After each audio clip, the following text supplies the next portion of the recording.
अस्सलाम वालेकुम नाज़रीन, you watching tonight with Mona Alam. अच्छी बात यह है कि पंजाब में जो सियासी महाज है या सियासी जो दंगल है वो तो सच है। पंजाब असेंबली के में मुस्तकबिल किसका होगा, कौन वजीर आला होगा अगला, और क्या ये वाले वजीर आला अपनी जो कुर्सी है वो बचा पाएंगे, पाकिस्तान तहरीक इंसाफ की बैक्ड हुकूमत PMLQ की वहां बच पाएगी या नहीं बच पाएगी, ये तमाम बड़े जरूरी सवाल आते हैं। इस पूरे सेंस में एक अच्छी बात ये हुई है कि आज कोई इंतहाई कदम जो है वो नहीं उठाया गया, ऑल्दो ये कि स्पीकर पंजाब असेंबली और गवर्नर पंजाब बिल्कुल मद्दे मुकाबिल एक दूसरे के मुकाबला आज नजर आए हैं। कल भी ये जो खतो किताबत थी ये चलती रही है, और आज अभी तक जो डी नोटिफाई करने की जो एक बात थी जो हुकूमत वक्त कर रही थी, और काफी और जो क्यू लीग के चीफ मिनिस्टर हैं उनको कहा जा रहा था कि अगर आप नहीं लेते एतमाद का वोट तो इसका मतलब आपके पास नंबर्स नहीं है और आपको डी नोटिफिकेशन जो है आपकी वो गवर्नर पंजाब की तरफ से थमा दी जाएगी। आज ऐसा नहीं हुआ, और ऐसा सुनने में आया है, जरा ये बताते हैं कि इसकी सबसे बड़ी रीजन ये है कि इत्तला यही मिली है कि क्योंकि वो कह रहे हैं कि हम वोट जो है एतमाद का जरूर लेंगे और जुमे को ये वोटिंग हो जाएगी, तो लिहाजा डी नोटिफिकेशन एक इंतहाई खत्म है, इसको ना उठाया जाए। और ऐसा ही अभी तक हमें सोफार नजर आया है। लेकिन हाँ, जो मुलाकातों का सिलसिला है वो आज भी जारी सारी रहा, बल्कि PMLQ की तरफ से आज एक बड़ा एक्सट्रीम मेजर उठाया गया, और वो ये था कि बड़े देरीना साथी काफ लीग के और चौधरी बिरादरान के कामिल अली आगा साहब, उनको पार्टी से बेदखल कर दिया गया है। और उसकी वजह ये बताई जा रही है क्योंकि उन्होंने चौधरी शुजात हुसैन के हवाले से नाजेबा जुमले अदा किए थे। ऐसे में नाजरीन एक दफा फिर हमारे जहनों में ये सवाल आ जाता है, क्योंकि चौधरी शुजात हुसैन ने तो पहले ही कहा था कि जो उनके 10 अरकान हैं असेंबली के वो वोट नहीं डालेंगे। जब हमजा शहबाज साहब उसके नतीजे में, उनके उस खत के नतीजे में, आप तमाम को याद होगा, अब से कुछ माह पहले वजीर आला पंजाब बन गए थे। फिर सुप्रीम कोर्ट ने अपना एक बीच में रोल प्ले किया और सुप्रीम कोर्ट ने बीच में इंटरवीन किया, जिसके बाद हमने देखा कि जो चीफ मिनिस्टरशिप थी वो वापस परवेज इलाही साहब के पास जा पहुंची, और ये सिलसिला अभी भी जारी और सारी था। लेकिन बहुत सारी बातें पते की हैं। क्या हकीकतन नाजरीन नंबर्स पूरे हैं चीफ मिनिस्टर के पास, परवेज इलाही साहब के पास? अगर पूरे हैं तो जो बजट सेशन है, जो कि तकरीबन अब ताहयात ही कहा जा सकता है कि वो चले ही आ रहा है, उसका कोई आखिर ही नजर नहीं आ रहा, वो बजट सेशन क्यों रखा गया है? कि गालिबन ये कानूनी तौर पर हम तमाम के जहनों में ये बात आया थी कि इस वजह से, ताकि जब तक बजट सेशन चलता रहेगा और सेशन एडजर्न नहीं होगा तब तक कोई नो कॉन्फिडेंस की तहरीक अपोजिशन नहीं ला सकती है। फिर 15 जो अपोजिशन के अरकान थे उनको भी जो है वो स्पीकर की तरफ से सेट असाइड किया गया, उनको असेंबली से बेदखल किया गया, लाहौर हाई कोर्ट ने उनके हक में फैसला सुनाया। तो क्या नंबर्स पूरे हैं? ये एक बड़ा जरूरी सवाल है। लेकिन हुकूमत वक्त से भी ये सवाल बनता है कि अगर नंबर्स उनके पास पूरे नहीं भी हैं तो क्या इतना इंतहाई कदम इस वक्त उठाना उनके लिए मुनासिब है? हुकूमत वक्त से ये भी सवाल बनता है कि जो कंटेनर्स लाहौर में, जिन कंटेनर्स की आमद हो गई है, क्या वो वफाकी हुकूमत ने भेजे हैं? और अगर ऐसा कर रहे हैं तो क्या ये जमहूरियत के जो बेसिक प्रिंसिपल्स हैं उनकी नफी नहीं है? दूसरी बात, और ये फोर्स का इस्तेमाल क्या नहीं हो रहा? और दूसरी बात ये है कि क्या ये सिर्फ एक कोइंसिडेंस है, इत्तेफाक है कि PTI के ऊपर जो खतरात के बादल हैं वो मंडलाते हुए नजर आ रहे हैं? मुतअद्दिद केसेस हैं इस वक्त इमरान खान साहब की नाअहली के हवाले से जो कि ऑनगोइंग है। ये क्या एक महज इत्तेफाक है, या ये भी तमाम चीज प्री प्लान्ड है और एक जमात को या एक शख्स को टारगेट किया जा रहा है या विक्टिमाइज किया जा रहा है, जैसे कि PTI अपना एक मौकफ रखते हैं? तमाम मामले पर आज तफसील बात करेंगे। शहबाज गिल आज प्रॉब्लम में नजर आए, उनकी भी गिरफ्तारी के जो अहकामात है वो जारी हुए, लेकिन खैर उनकी गिरफ्तारी अभी तक नहीं हुई क्योंकि उनके जो वकला हैं वो बताते हैं कि उनकी तबीयत नासाज है। इस पूरे मामले पर भी बात करेंगे। आजम स्वाति साहब के हवाले से भी तफसीली फैसला आज जो मकामी अदालत है उनकी तरफ से आ गया, और कहा गया है कि ज्यादा से ज्यादा जो सजा आजम स्वाति साहब को मिल सकती है वो उम्र कैद की सजा है, और ये खासी अलार्मिंग सजा है, क्योंकि वो कहते हैं कि उन्होंने एक ट्वीट एक दफा नहीं बल्कि 2 दफा की। इस मामले को भी उठाएंगे इस पूरी गुफ्तगू में। मेरे साथ जो मोअज़्ज़ज़ मेहमान शरीक गुफ्तगू हैं, फौरी उनकी तरफ रुख करती हूँ। सेनेटर डॉक्टर आसिफ किरमानी मुझे ज्वाइन कर रहे हैं। नाजरीन, पाकिस्तान मुस्लिम लीग नून के स्टॉलवर्ट हैं, government as well as PMLN के पर्सपेक्टिव्स हमारे साथ ऑन बोर्ड रखेंगे। वेलकम सर, आपको बहुत खुश आमदीद and a very warm welcome once again. नाजरीन, जनाब रियाज फतेहाना हमें ज्वाइन कर रहे हैं, पाकिस्तान तहरीक इंसाफ के स्टॉलवर्ट, वेरी सीजन्ड पॉलिटिशियन। बहुत शुक्रिया आपका भी रियाज फतेहाना साहब, आपकी मौजूदगी और आपके वक्त के लिए। Very happy to host you. बात का आगाज आपसे करना चाहूंगी सेनेटर डॉक्टर आसिफ किरमानी, आप फरमाइएगा सर, एक तो ये तमाम मामला जो है वो हमें नजर आ रहा है और गवर्नर पंजाब को बहुत कड़ी तनकीद का पीटीआई की तरफ से निशाना बनाया जा रहा है। फिर आपने अपना वादा भी वफा नहीं किया कि आप डी नोटिफाई कर देंगे, अभी तक ये चीज नहीं सामने आई है। ये बेटर सेंस की प्रेवेलेंस है या आपको किसी ने रोका है या आपको खुद एहसास हुआ है कि आपने थोड़ा आप ओवर द टॉप चले गए थे पीटीआई को डराने धमकाने के सिलसिले में? बिस्मिल्लाहिर्रहमानिर्रहीम। शुक्रिया मोना बीबी। मैं इस मामले में ये गुजारिश करना चाहूँगा कि ये जो मामला है इसको न जाने क्यों एक खामखा एक इशू बना दिया गया है। जब इमरान खान साहब ने ये कहा कि मैं असेंबलियाँ तहलील कर रहा हूँ पंजाब और केपी की, तो उनके दाएं बाएं दोनों वज़रा आला बैठे थे। ठीक है जी, अगर उस वक्त उनको कोई एतराज़ था तो उनको चाहिए था उस वक्त उनको टोक देते या उनको उनकी बात नापसंद गुजरी, उस वक्त वो खामोश रहे और ये फैसला कर लिया गया कि जी 23 को गालिबन असेंबलियाँ तोड़नी हैं। उसके बाद अपने उस वादे से भी उन्होंने यूटर्न लिया। जहां तक गवर्नर साहब की बात है, देखिए मैं 2 आर्टिकल यहाँ कोट करूंगा, बड़े सीजनड हैं फतियाना साहब और बहस बराए बहस नहीं हम करते। देखिए एक आर्टिकल है जो आर्टिकल 130 उसकी क्लॉज 7 है कॉन्स्टिट्यूशन ऑफ पाकिस्तान के, अगर आपके पास आइन की बुक हो तो उसको आप देख सकती हैं। उसमें उन्होंने लिखा है कि जो चीफ मिनिस्टर है उस वक्त तक चीफ मिनिस्टर रहेगा at the player of the governor, और जब गवर्नर ये महसूस करे कि वो लूज कर चुका है अपनी अक्सरियत, तो गवर्नर उनको एतमाद का वोट लेने का चीफ मिनिस्टर साहब को कह सकता है। नंबर 1। अब मैंने बड़ा जी आप दोस्त हमारे ये आर्टिकल बिल्कुल मेरे सामने दर्ज है, इट एग्जैक्टली सेज दिस। जी जी अच्छा, तो एक तो ये हो गया कि जो ये एतराज किया जाता है कि गवर्नर जो है वो इजलास तलब नहीं कर सकता। एक और आर्टिकल है जिसमें आपकी मैं तवज्जो दिलाना चाहूंगा, वो है आर्टिकल 109। ए क्लॉज है उसकी और बी क्लॉज। ए क्लॉज है कि समन कौन करेगा जो है इजलास पंजाब असेंबली का, उसमें भी क्लैरिटी के साथ लिखा है कि the governor can summon and prorogue the session.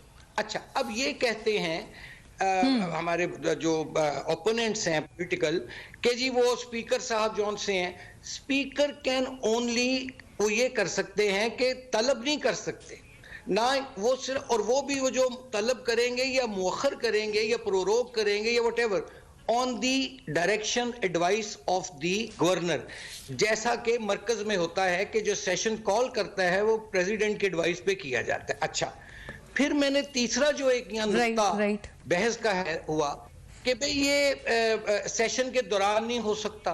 अच्छा, अब मैंने उस पर काफी आज थोड़ा सा देखा कि भाई कोई मुझे ऐसी चीज मिल जाए आइन में जो ये कहती हो कि भाई जब सेशन चल रहा हो और उसको अगर कोई शख्स तुला बैठा हो चलाने के लिए ताक़यामत, तो वो जनाब सेशन में वो अदम एतमाद नहीं हो सकता। इस तरह तो फिर कभी भी नहीं हो सकता।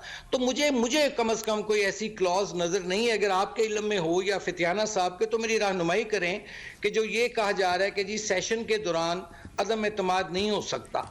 आइन जो है वो बड़ा क्लियर है, वो चाहता है लेकिन कि जब भी गवर्नर चाहे। डॉक्टर किरमानी, मैं आपसे अगर अर्ज करूं, ये तो बात सही है ना कि जो सेशन बजट सेशन मुसलसल चलाया जाता रहा पंजाब असेंबली में, उसकी रीजन उनके जहन में यही थी कि वो चाहते थे कि जब तक सेशन चल रहा है तब तक तहरीक अदम एतमाद पेश नहीं हो सकती या उसकी तहरीक नहीं आ सकती। रीजन तो यही थी ना जहन में, जिस वजह से बजट सेशन आज तक चल रहा है।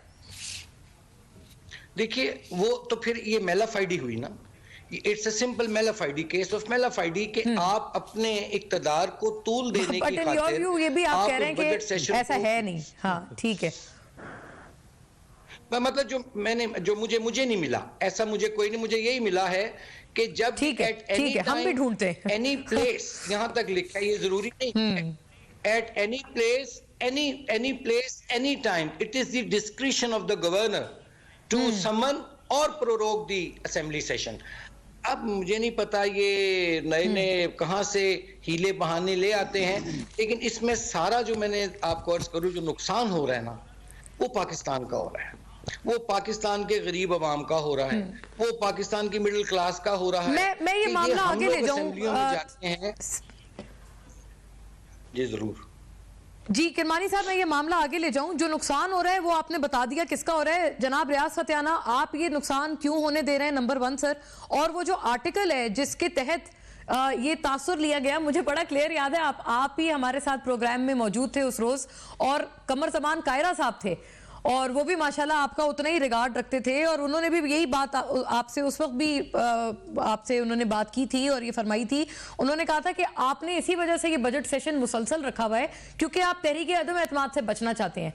तो ये किस आर्टिकल के तहत दर्ज है, एक तो ये बताइएगा, और अगर नंबर्स पूरे हैं तो ये करवा लें। जुमे में और आज में क्या फर्क है? मोना आलम साहबा, शुक्रिया आपका। सेनेटर आसिफ कुरमानी साहब मेरे दोस्त हैं, बहुत माशाल्लाह मंजव सियासतदान हैं।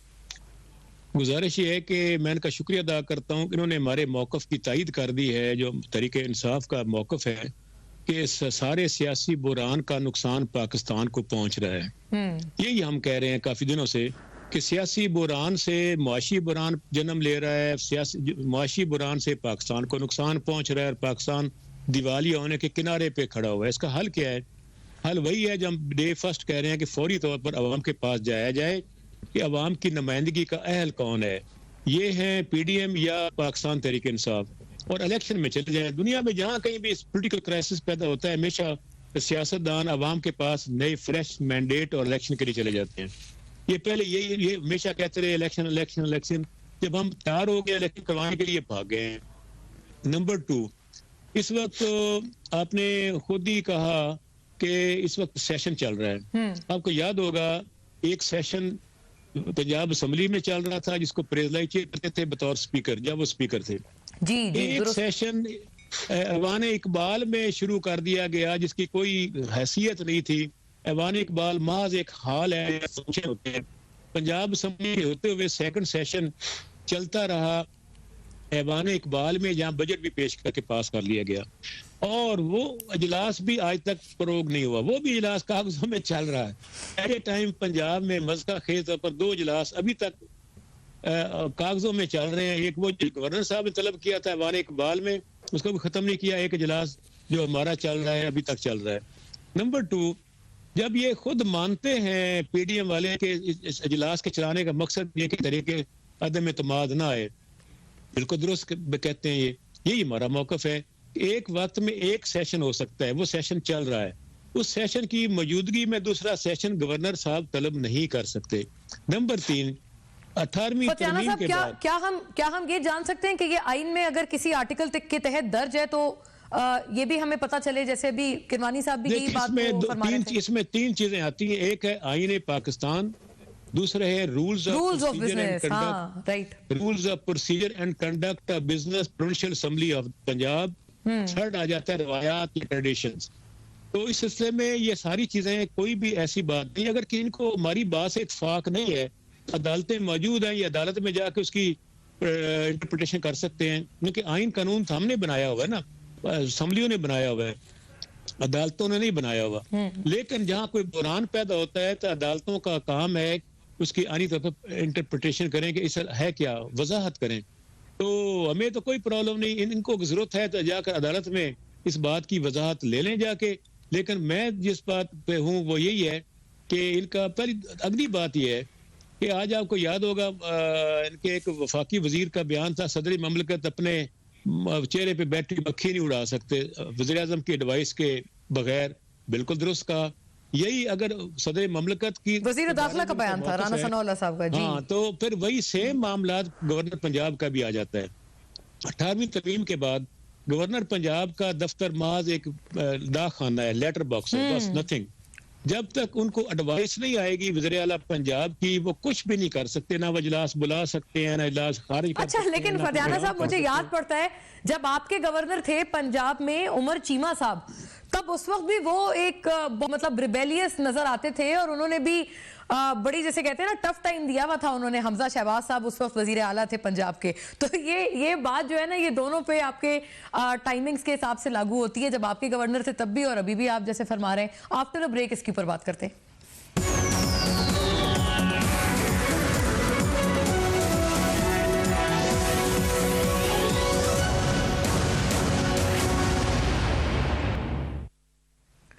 वेलकम बैक नाजरीन।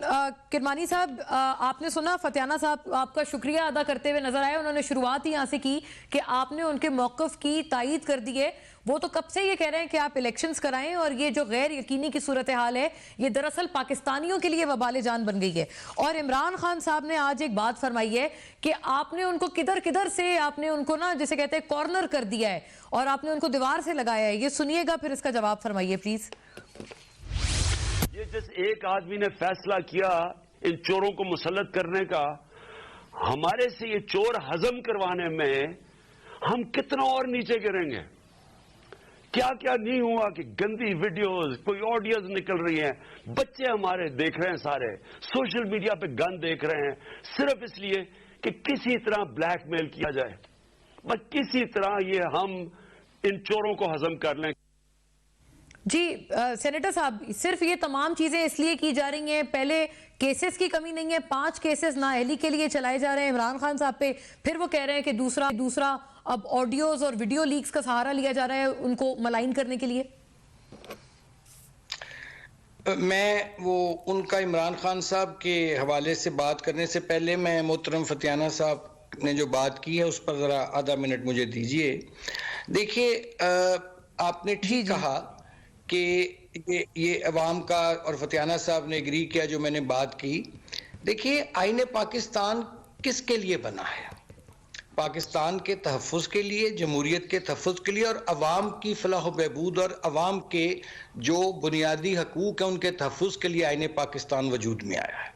मैंने उस कॉन्टेक्स्ट में बात की है कि आईने पाकिस्तान जो है वो हमें ये बताता है कि हम जो पार्लियामेंटेरियंस हैं वो बजाय अपनी इन ज़ाती जो एक पावर पॉलिटिक्स पंजाब में शुरू कर दी है इन्होंने, अनफॉर्चुनेटली चौधरी परवेज़ लाई ने, ये मैं उस तरफ इशारा कर रहा था। शायद मुझे समझाने में फतियाना साहब को नहीं मैं समझा पाया। अब नाउ कमिंग बैक, अब 3 बातें हुई हैं। एक आइन की हमने बात की, जिसकी रूह से अगर आप कहें तो मैं पढ़ देता हूं, अगेंस्ट स्ट्रेस के आर्टिकल 109 वेरी क्लियर के governor from time to time, वो लिखा है लफ्ज टाइम टू टाइम, कहीं भी समन भी कर सकता और प्रोग नहीं कर सकता ये, और कर सकता है, इस्तेहकाक उसका है। जहां तक रूल्स ऑफ बिजनेस की बात कही गई है, देखिए रूल्स ऑफ बिजनेस हैं, उनमें तो जो बिजनेस एडवाइजरीज कमेटी होती है वो बैठ के ऊपर नीचे चीजें करती रहती हैं, ठीक है, ये प्रैक्टिस रही है। तीसरी बात कही गई यहाँ के जी रिवायात की। गुजारिश ये है कि पहले हमें ये फिर तय कर लेना चाहिए कि आईने पाकिस्तान बड़ा है, रूल्स ऑफ बिजनेस बड़े हैं या रिवायात बड़ी हैं। मैं ये जाती तौर पर समझता हूं कि इस मुल्क की बर्बादी जो हुई है वो इसीलिए हुई कि हमने आईने पाकिस्तान पर अपने जाती मफादात को तरजीह दी, जो आज भी किया जा रहा है। मतलब मुझे बताइए, अगर चौधरी परवेज इलाही साहब के पास नंबर पूरे हैं तो उनको क्या आर माने है, क्या अमर माने है कि वो अपना इत्तेमाद का वोट ले, नंबर 1, ठीक है ना। अब मेरे मोहतरम भाई ने बात कीजिए अदालत में, ये तो चाहते हैं कि अदालत में मामला जाए ताकि लटक जाए। मुझे ये बताइए, क्या अब जो काम अवाम के नुमाइंदों का करने का है और आइन में बड़ी क्लैरिटी के साथ लिखा है, अब हर बात पे हम अदालत के पास चले जाते हैं, अदालत का दरवाजा खटखटाएं जाके, तो फिर ये सवाल उठता है, फिर हम ही लोग एतराज भी करते हैं कल को अदालती फैसलों पर। तो मैं ये समझता हूं कि गवर्नर ये बात सही है, जो गवर्नर साहब ने जो उन्होंने एतमाद का वोट लेने का कहा है, अगर चौधरी परवेज इलाही के पास नंबर्स पूरे हैं तो क्यों नहीं करते? अच्छा, ना असेंबलियां उन्होंने तोड़ी बकौल अपने। किरमानी साहब, आपसे गुजारिश है, एक तो ये बताइएगा कि आपका भी जी मैं आपसे सही अर्ज कर रही हूँ कि देखिए, आप ही लोगों का ये मौकफ था ना कि अदालतों में, जैसे अभी आपने अदालत का जिक्र किया, आपका ये मौकफ था कि अदालतों में ना अखाड़े लगाए जाएं, सियासतदानों को सियासी मैदान में उनसे लड़ना चाहिए। तो ये इमरान खान साहब के ऊपर ये 5 केसेस लगाने की क्या जरूरत थी? ये तो वाकईतन ऐसा लग रहा है कि जैसे किसी ना किसी तरफ से तो उम्मीद लगाई जा रही है कि इमरान खान साहब की नाअहली हो जाएगी और फिर आपको सियासी मैदान में उनसे लड़ना नहीं पड़ेगा। और अब वो कह रहे हैं कि ये ऑडियो वीडियो लीक्स भी उसी चीज की एक और कड़ी है। आप सियासी मैदान में क्यों नहीं लड़ना चाहते उनसे सर? देखिए, हमने कब सियासी मैदान में उनका मुकाबला करने से इनकार किया या माजी में नहीं किया, नंबर 1। दूसरी बात यह है कि ये असेंबली जो आइन है और इमरान खान साहब को कोई गन पॉइंट पर या कोई उनके खिलाफ कोई कहते हुकामा का जाली मुकदमा बना के उनको इक़्तिदार से नहीं रुखसत किया गया। उनको एक आईनी तरीके से एक वोट ऑफ नो कॉन्फिडेंस के जरिए रुखसत कर दिया गया। अब वो सदमा दिल पर ले बैठे हैं। और दूसरी बात ये मुझे बताइए कि ये जो तोशा खाना वाला केस है, क्या ये गलत केस है? हाँ। क्या देखे ना, इसमें तो नहीं, प्लीज इसमें तो देखिए ना मोना बीबी, इसमें खरीदार भी सामने आ गया और फरोख्त करने वाला भी सामने आ गया, यानी दोनों पार्टी सामने आ गए। और किसी क्या सबूत की जरूरत? नंबर वन, इसमें हमारा क्या है जनाब? हमने तो नहीं घड़ी बेची, या हमें तो नहीं शहजादे लेकिन ने किरमानी घड़ी दी साहब, थी कि हमने एक मैं जाके आपसे मैंने अर्ज बेच करूं, दी। लाहौर अच्छा, हाई आगे कोर्ट का आइए। मैं आगे आपको उनकी भी बात आपसे अर्ज करना चाहूंगी। उन्होंने भी हुकूमत वक्त को कहा है कि जो पीटीआई ने कहा है ना कि 1947 से निकालें फिर तोशाखाना के रिकॉर्ड्स, जब गवर्नमेंट से मांगे गए आपकी हुकूमत से तो आपने रिफ्यूज कर दिया, तो ये आपको भी फिर आप भी रिफ्यूज ना करते चलें जी, उनके भी निकालें पहले, उससे पहले भी निकालें, जब आप दोनों parties Peoples Party and PMLN primarily rule करते रहे हैं। मैं अर्ज करता हूं ना, मैं तो देखिए इस ओपिनियन का हूं, मैं इस ओपिनियन का हूं कि जो भी हकाइक हैं वो सामने आने चाहिए, ठीक है? और कोई भी अगर रॉन्ग डूइंग हुई है तो उसको करेक्शन उसकी होनी चाहिए। लेकिन इमरान खान साहब का तो देखे ना, एक होता है तोशा खाने का कि आपको तोहफा मिला, आपने उसकी वैल्यूएशन कराई प्रॉपर, और उसके बाद आपका राइट है अकॉर्डिंग टू द लॉ। लेकिन ये लॉ नहीं है, ये इलीगल काम इमरान खान साहब ने किया कि पहले तोहफा मार्केट में बेचा जाता है और उसमें से पैसे लेके तोशा खाने में वो भी जी, वो बात आपकी सही है, वो अंडर वैल्यूएशन वो सारी वो है, लेकिन वो भी कहते हैं कि आपकी तरफ से भी तो गाड़ियां ली गई ना, गाड़ियां तो वैसे भी अलाउड नहीं है। अच्छा, अगर कोई गाड़ियां ली गई तो उस वक्त जो कानून था उसके तहत ली गई, और इन्होंने इतना अरसा ये क्यों खामोश रहे? ये कम से कम इनको चाहिए था।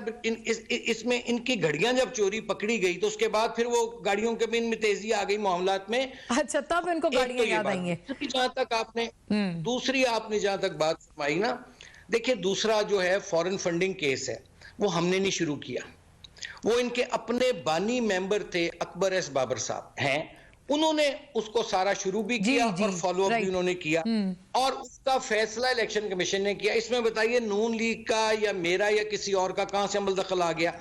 देखिए अब मसला ये आ रहा है वो तो किरमानी साहब, वो तो पहले रोजे अव्वल से नहीं, बल्कि जब सून उन्होंने ये कहना शुरू कर दिया था कि चीफ इलेक्शन कमिश्नर तो है ही वो आपके हक में ना, वो तो है ही बायस्ड और उनका तो एजेंडा है, वो तो पहले ही वो कह रहे हैं, उनकी तो वो बात उन्होंने कर दी। चीफ इलेक्शन कमिश्नर को लगाया किसने था?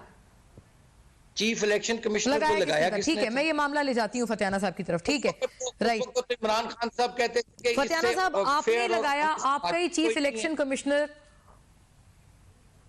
आखिरी बात है अगर फतियाना साहब, और एक और बात है बड़े पते की सर, मैं अगर आपसे अर्ज करूं, आप लोगों पे पहले रोज से सर ये शक किया जाता है कि आप लोग जो कहते हैं वो आप करते नहीं है। मैं सिप्तैन खान स्पीकर पंजाब असेंबली की बात आपको सुनाना चाहती हूँ, ये प्लीज सुनिएगा, जवाब आप फरमाइए।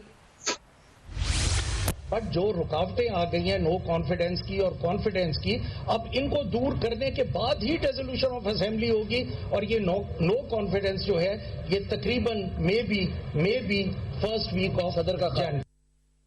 जी, अगर ये जनवरी तक मामला चला गया है, जो कि स्पीकर आपकी जमात के खुद फरमा रहे हैं पंजाब असेंबली के सिप्तैन खान साहब, तो ये सीरियसनेस पे सवालात आ जाते हैं। फतियाना साहब, आपने 17 तारीख को ऐलान किया, ये बात किरमानी साहब ने भी पिन पॉइंट की कि उस रोज क्या प्रॉब्लम थी, आप तभी डिसॉल्व कर देते। 23 तारीख की आपने डेट ही क्यों दी? फिर तो आपने एक तरह से मौका दिया ना ऑपोजिशन को कि आई जी अब आप भी कुछ कर लें, नंबर वन। और दूसरा, आज भी मैंने सुना था आप लोगों ने जाना था इस्तीफों की तस्दीक के लिए, तो आप लोग आज भी नहीं गए इस्तीफों की तस्दीक के लिए, तो क्या एक ये नया यू टर्न इसको समझा जाए? देखिए मुना आलम साहब, मैंने अर्ज किया कि ये आर्टिकल 109 पर बाद में जाएं, पहले 105 को तो पढ़ लेना। आइन का आर्टिकल 105 कहता है कि गवर्नर एक्ट करेगा कैबिनेट की एडवाइस पर, कैबिनेट या वज़ीर आला की एडवाइस पर। गवर्नर, मैंने पहले अर्ज कर दिया, गवर्नर के पास कोई इख्तियार नहीं है, ना इजलास तलब करने के, ना इजलास प्रोरोग करने के, ना कोई और एक्शन करने के, ना किसी को डी नोटिफाई करने के। ये एक बड़े घर में एक कैदी है जो बैठा हुआ है, जो दरवाजों के बाहर दरबान बैठे हुए, एक रस्मी एक जैसे एक रवायती सौदा है। 18वीं तरमीम के बाद गवर्नर के पल्ले कुछ लेकिन नहीं सर है, मैं ना आपसे सदर के मैंने पल्ले उससे कुछ पहले है। भी आपसे ये अर्ज किया था कि जब उमर चीमा साहब गवर्नर थे और वजीर आला हमजा शहबाज थे, तब वो बिल्कुल भी वो कैदी नहीं लगते थे और वो बिल्कुल सिंबॉलिक नहीं लगते थे, ना वो डाकिया लगते थे। वो तो बड़े उस वक्त प्रोएक्टिव थे और माशाल्लाह वो अपनी तस्वीर भी लगाते थे जब भी कोई ऐसा कदम उठाते थे। वो अपनी एक शेरवानी में मलबूस ट्विटर पे तस्वीर लगाते थे और कहते थे कि मैं जी आइन की हिफाजत के लिए मैं खड़ा हूं, गवर्नर पंजाब खड़ा है। देखें, अल्टीमेटली उनकी बातों की अपनी जगह अफादियत है, लेकिन बिल आखिर वो रोक तो नहीं सके ना प्रोसेस को, और बिल आखिर वो आपके सामने है, उनको अपनी सीट से अलग भी होना पड़ा। हाँ, ये बात सही है, रोक नहीं सके। रोक नहीं सके, वो बातें होती हैं, गपशप होती है, अखबारों में खबर शबर लगती रहती है। इसी तरह मौजूदा गवर्नर साहब भी गपशप लगा रहे हैं और वो गपशप ही है, उसके अलावा कुछ उनकी आईनी हैसियत उसकी कोई नहीं है। और दूसरी बात यह है, ये तोशा खाना की बड़ी मेरे भाई बात कर रहे थे, तोशा खाना कि मैं पहले 10% ये वो चीजें होती हैं जो बैरून मुल्क आपको गिफ्ट मिलते हैं, तोशा खाना में जमा होती है। हमारे इमरान खान से पहले 10% डाउन पेमेंट करके आप वो चीज उठा के अपने घर ले जा सकते थे। उसमें व्हीकल्स शामिल नहीं है, जैसे BMW गाड़ियां या मर्सिडीज, वो भी ये उठा के ले गए रूल्स के खिलाफ। हमारी गवर्नमेंट ने आके वो कीमत बढ़ा दी, 10 की बजाय 50% कर दी, यानी कि आधी रकम पे। और जब एक चीज बंदा उठा के ले जाए पेमेंट करके, नहीं, लेकिन सर आपने अंडर वैल्यू भी तो किया ना। अगर अरबों के हार को, जो अभी नया नेकलेस वाला एक स्कैंडल आया है, कहते हैं उसकी कोई 6-7 अरब कीमत थी, मालियत थी, आपने उसकी रावलपिंडी से कोई कीमत लगवाई तो वो 3 करोड़ आ गई, तो ये फिर उसका आपने आगा दिया, वो भी आपने 1.5 करोड़ दिया, तो ये तो कौड़ियों के दाम हुए ना। ये ऐसे गपशप है, कौन सा पाकिस्तान में ऐसा हार है जिसकी कीमत 7 अरब, वो खुदा का खौफ किया जाए। कोई नहीं सर, पाकिस्तान में नहीं है, वो कहते हैं आपको वहां से रॉयल फैमिली से गिफ्ट मिला था, उसमें नायाब हीरे थे, लिमिटेड एडिशन। कौन सा नायाब हीरा दुनिया में नहीं मिलता, ऐसी कोई बात नहीं है, ये एक गपशप है। अच्छा, ये इसकी वैल्यू 3 करोड़ ही थी और वो उसको 7 अरब लगा दिया। 7 अरब ये मजाक मैं एग्जैजरेशंस की जा रही है। मेरी आवाज पे थोड़ी ब्रेक हो रही है फतियाना साहब, मुझे ब्रेक का भी कहा जा रहा है, दोनों तरह की ब्रेक्स हैं, तो ब्रेक पे चलते हैं, फिर वापस आते हैं।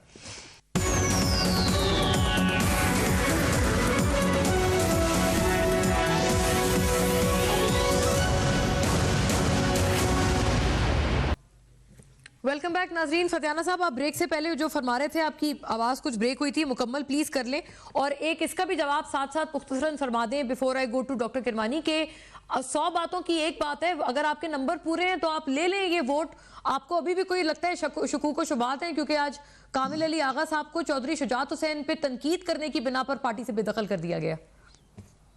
गुजारिश ये है कि इन्होंने at a time vote of no confidence भी मूव किया हुआ है वज़ीर आला के खिलाफ, और उसके लिए परवीन आर्टिकल 136 के तहत ऐसा वो कर सकते हैं, लेकिन उसके लिए जरूरी है कि 3 दिन से पहले वोटिंग नहीं हो सकती और 7 दिन के अंदर वोटिंग होना जरूरी है।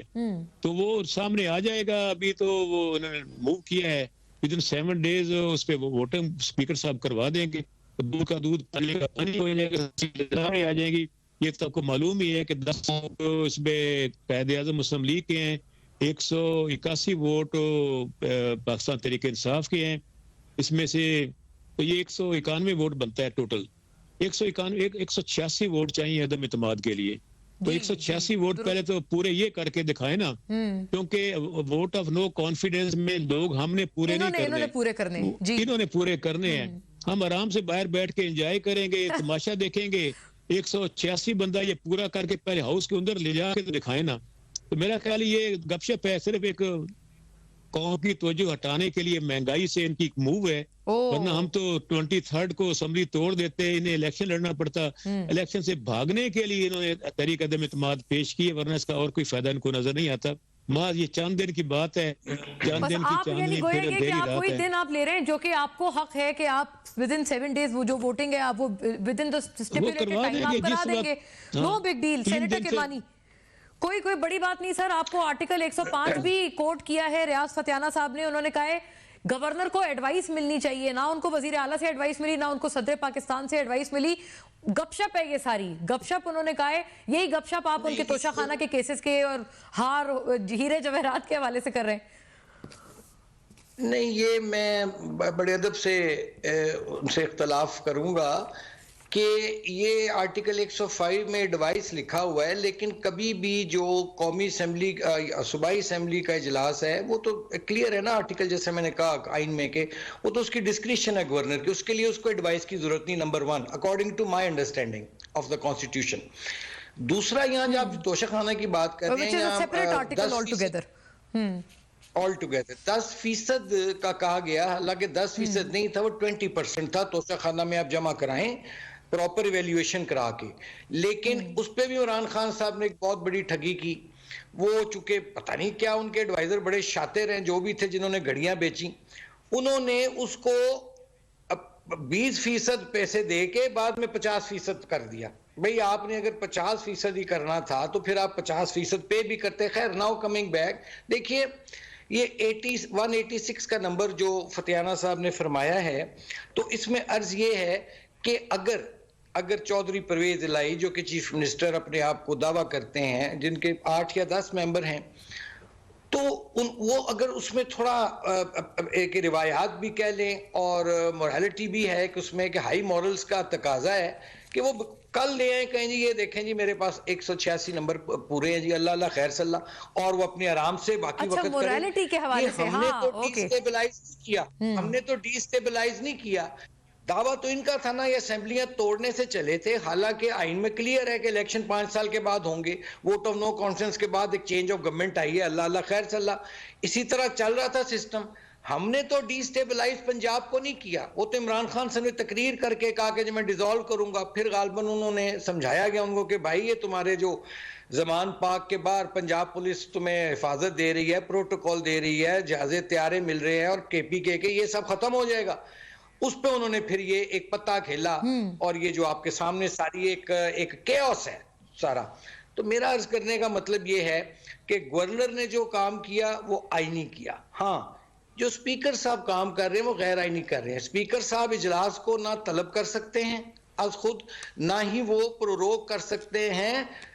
It is subject to the advice of the governor. हाँ, एडजर्न कर सकते हैं, वो एक उनका वो है कि एडजर्न कर देता है स्पीकर इजलास, लेकिन समन करना और प्रोरोग करना वो दोनों जो हैं वो गवर्नर की डिस्क्रिप्शन है। मैं भी इस पे क्लियर हूं, बड़ा आर्टिकल आइन का भी बड़ा लेकिन सर एक मैं बात आपसे अर्ज करूं, राना सनाउल्लाह साहब ऑन रिकॉर्ड है कहने के लिए कि 99% पाकिस्तान चाहता है कि असेंबली ना टूटे, नंबर 1, और आपने इन्हें रोका तो है ना। वरना देखिए जो उनकी 17 तारीख को उन्होंने ऐलान किया था कि 23 को असेंबलियां तोड़ दूंगा, कल 23 तारीख है, वो तोड़ चुके होते। ये आपने उनको रोका है क्योंकि जब तहरीक अदम एतमाद आ गई तो उसके बाद असेंबली नहीं तोड़ सकता स्पीकर, तो आपने उनको क्यों रोका? आप अगर तोड़ देते तो ये हो जाता है इलेक्शन। मतलब उनकी नीयत पे डाउट करने से पहले आप अपने हवाले से भी तो ये एक्सप्लेन करें ना कि why have you done this.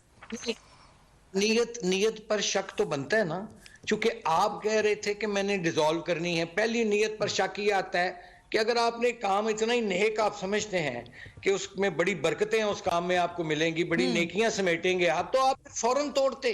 जिस दिन आप मुखातिब थे और आपके दाएं बाएं जो चीफ वज़राए आला बैठे हुए थे, आपने उनकी अशकाल मुलाहिजा की थी, उनकी शक्लें, वो ऐसे था जैसे कि एक सोग और एक मर्द की कैफियत है, और उनकी बॉडी लैंग्वेज जो थी वो इमरान खान के साथ बेइज्जती खा रही थी। ठीक है ना जी। अच्छा, उस वक्त तो चुप करके बैठे रहे, उस वक्त तो खामोश रहे, कोई बात नहीं की, और फिर कह दिया जी मैं जुमे को करूंगा। एक्चुअली ये सारा एक अवाम की तवज्जो जो उनके खिलाफ केसेस बन रहे हैं, इमरान खान के सवाब बने हुए हैं, उससे हटाने की है और उलझाव पैदा करने की है। लेकिन मैं नहीं समझता कि अवाम भी समझदार हैं, वो समझते हैं कि ये मामला ऐसे ज्यादा देर चलने नहीं लगे हैं। एक सादा सा सवाल आपसे करना चाहती हूँ सेनेटर किरमानी, चाहे कोई भी हो, आईन पाकिस्तान सबसे मुकद्दम है। अगर हमने आइन को फॉलो करना है, वरना बंद करें इस किताब को और ताक पे कहीं रख दें। जी सही हो गया। आप कह रहे हैं कि जो रूल्स ऑफ बिजनेस है जो कि फतियाना साहब कोट करेंगे, ट्रेडिशंस हैं, वो बाद में आते हैं, आइन सबसे सुप्रीमेसी लेता है। लेकिन गोया ये कि फतियाना साहब ने भी आइन का एक आर्टिकल राइटली कोट किया है 105। अच्छा, मैं आपसे एक बात अर्ज करना चाहती हूँ किरमानी साहब, which is a very straight question. जी, मैं एक बात का जवाब फरमा दें प्लीज, कि आप जो ये कहते हैं ना कि मतलब इनके पास नंबर्स पूरे नहीं हैं, क्या बात है कि आपकी कोई चौधरी शुजात हुसैन से तो आपकी मुलाकातें सबको नजर आ रही हैं, लेकिन क्या आपकी कोई मतलब अंडरहैंड डीलिंग परवेज इलाही साहब से भी चल रही है? वो इनको 2 टाइम कर रहे हैं, ऐसा कुछ है या नहीं है? नहीं, मैं नहीं समझता, मेरी कम से कम नॉलेज में ऐसा कोई नहीं है कि कोई पीडीएम की जानिब से परवेज इलाही साहब से कोई राब्ता है। उसकी वजह यह है कि जब उनसे माजी में जरदारी साहब ने राब्ता किया और वो दुआए खैर कर गए और मिठाई लेके खा के उधर चले गए, तो वो मेरा नहीं ख्याल कि कोई अब ऐसा कोई सिचुएशन नहीं है। चीजें बहुत आगे चली गई हैं। हाँ, आप लोगों को काफी एक दुख लगा है वो जो परवेज इलाही साहब बिल्कुल आपके साथ आते आते एकदम से उन्होंने गालिबन मोनिस इलाही साहब के कहने पे उन्होंने रास्ते अपने जुदा कर लिए और इमरान खान साहब के साथ उन्होंने इलाहा कर लिया। फतियाना साहब, आप आखिरी जुमला फरमा दें, चौधरी शुजात हुसैन की जो इन्फ्लुएंस है, क्या उससे कोई खतरा हो सकता है लाहक आपके ये 10 नायाब एमपीएस को पीएमएलक्यू के जो आपके साथ हैं? देखिए, इस पे ऑलरेडी फैसला आला जुडिशरी का आ चुका है कि पार्लिमानी पार्टी अगर एक फैसला करती है तो जमात का सबरा उसको तब्दील नहीं कर सकता। ये तो पहले आपको याद होगा जब जी दुरुस्त आप फरमा रहे हैं। हुआ है तो इस पे तो वो तो उस पे तो अब दोबारा